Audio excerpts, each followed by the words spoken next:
Again, to all the young people ng our Mother Perpetual Health, mayroon po tayong National Youth Day Celebration, mamayang 6 p.m. po rin sa simbahan.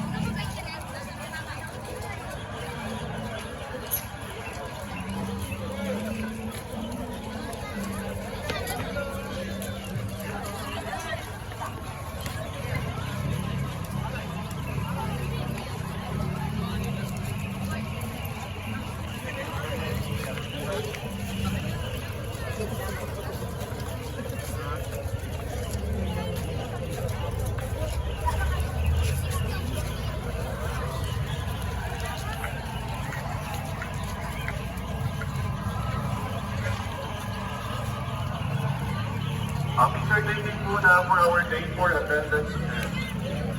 So lahat po, punta na lang po sa harap, sabay pa bahay.